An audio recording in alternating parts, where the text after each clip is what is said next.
Right now, global private capital markets are frozen.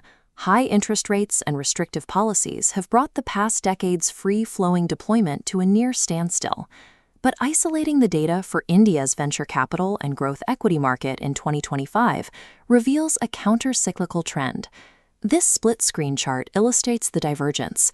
While global deployment flatlined, India's market accelerated, hitting approximately $16 billion. The 2025 data shows balanced growth, with funding rounds over $250 million doubling year over year. A $16 billion deployment figure raises an immediate question.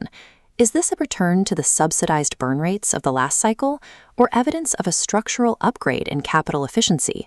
To answer that, we can map the data onto this three-part venture capital lifecycle loop. This tracks the actual flow of capital through the system: inflow from limited partners, sector deployment, and finally, exit liquidity, returning capital back to investors. Tracking this loop reveals that the $16 billion surge is a calculated output. It is the result of a maturing market defined by unit economics and a functional pathway to public market exits. Looking closely at the first node, we start with the inflow pipeline. Capital raised by venture and growth equity funds within India doubled year over year, reaching $5.4 billion. That volume is driven by limited partners concentrating capital into investment vehicles exceeding $100 million. These larger funds are operating with specific mandates, actively pivoting away from the legacy consumer software models. Instead, that capital is earmarked for complex, hardware-intensive sectors: artificial intelligence, deep tech, climate solutions, space exploration, and industrial technology. Securing $5.4 billion specifically for industrial and deep tech mandates requires a sophisticated limited partner base. It indicates an ecosystem that has moved past subsidizing consumer acquisition costs and developed the risk appetite required to back heavy technical innovation. Tracing the capital from the inflow pipe to this second node, deployment, we see three columns: consumer tech, fintech, and SaaS. In consumer tech, the rush into quick commerce megadeals stopped. Capital pivoted to verticalized direct-to-consumer brands, demanding strict unit economics and retention-led growth. Meanwhile, fintech recorded a stronger correction, with total deal value more than doubling year over year. While traditional payment infrastructure still accounts for the highest transaction volume, deployment expanded into subsectors capable of delivering predictable monetization models. This shift is enabled by India's Digital Public Infrastructure, or DPI, foundational rails governing identity and real-time payments. Utilizing these bedrock DPI rails, a new class of wealth tech platforms emerged, lowering customer onboarding costs to capture rising household savings from the mass affluent. Across both consumer and fintech, the deployment strategy is identical. Capital is no longer subsidizing hypothetical future growth. It is executing investments into proven, retention-heavy monetization engines. Isolating the third column on this diagram, software and SaaS, shows a different trajectory. Here, total funding increased 1.5 times year over year. For B2B companies, this capital influx tracks a shift in generative AI, moving from experimental pilots into full production-scale use. This automation is now handling regulated workflows, executing underwriting in banking, and managing revenue cycles in healthcare.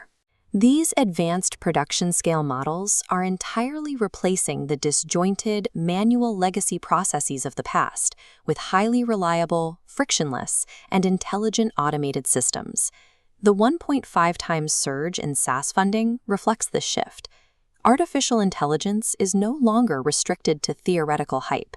It is now generating measurable, enterprise-grade cost efficiencies. Ultimately, every venture capital cycle depends on its final node, exit liquidity, the mechanism that returns capital to limited partners.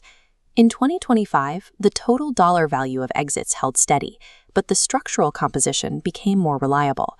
The market saw a sharp rebound in strategic corporate acquisitions, paired with a surging market share for IPO-led public offerings. The majority of this exit volume came from mature fintech and consumer tech portfolios, sectors that adopted disciplined unit economics early. Taking these companies public required specific macroeconomic tailwinds. Easing regulatory conditions, retail participation, and resilient equity markets allowed for accurate price discovery.